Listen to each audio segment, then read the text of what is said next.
اے پیغمبر میرے مومن بندوں سے کہہ دو کہ نماز پڑھا کریں اور اس دن کے آنے سے پیشتر جس میں نہ اعمال کا سودا ہوگا اور نہ دوستی کام آئے گی ہمارے دیے ہوئے مال میں سے پوشیدہ اور علانیہ خرچ کرتے رہیں۔ اللہ ہی تو ہے جس نے آسمانوں اور زمین کو پیدا کیا اور آسمان سے مے برسایا، پھر اس سے تمہارے کھانے کے لیے پھل پیدا کیے اور کشتیوں اور جہازوں کو تمہارے زیر فرمان کیا تاکہ وہ سمندر میں اس کے حکم سے چلیں، اور نہروں کو بھی تمہارے زیر فرمان کیا، اور سورج اور چاند کو تمہارے لیے کام میں لگا دیا کہ دونوں دن رات ایک ڈگر پر چل رہے ہیں، اور رات اور دن کو بھی تمہاری خاطر کام میں لگا دیا، اور جو کچھ تم نے مانگا سب میں سے تم کو عنایت کیا، اور اگر اللہ کے احسان گننے لگو تو شمار نہ کر سکو،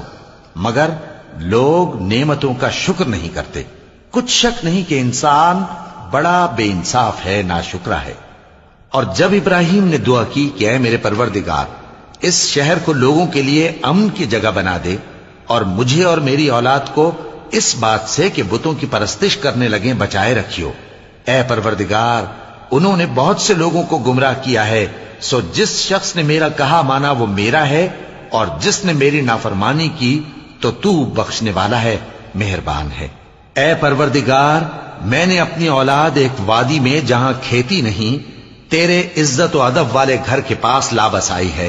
اے پروردگار تاکہ یہ نماز پڑھیں، سو تو لوگوں کے دلوں کو ایسا کر دے کہ ان کی طرف جھکے رہیں، اور ان کو میووں سے روزی دیتے رہنا تاکہ تیرا شکر کریں۔ اے پروردگار جو بات ہم چھپاتے اور جو ظاہر کرتے ہیں تو سب جانتا ہے، اور اللہ سے کوئی چیز مخفی نہیں، نہ زمین میں نہ آسمان میں۔ اللہ کا شکر ہے جس نے مجھ کو بڑی عمر میں اسماعیل اور اسحاق بخشے، بے شک میرا پروردگار دعا سننے والا ہے۔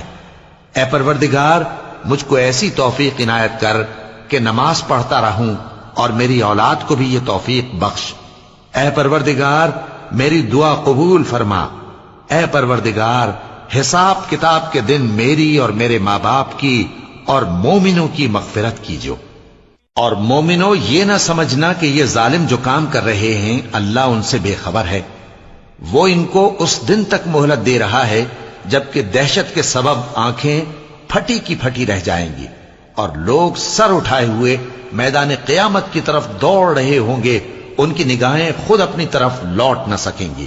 اور ان کے دل مارے خوف کے ہوا ہو رہے ہوں گے۔ اور لوگوں کو اس دن سے آگاہ کر دو جب ان پر عذاب آ جائے گا، تب ظالم لوگ کہیں گے کہ اے ہمارے پروردگار ہمیں تھوڑی سی مہلت عطا کر تاکہ ہم تیری دعوت توحید قبول کریں اور تیرے پیغمبروں کے پیچھے چلیں۔ تو جواب ملے گا کیا تم پہلے قسمیں نہیں کھایا کرتے تھے کہ تم کو اس حال سے جس میں تم ہو زوال نہیں ہوگا؟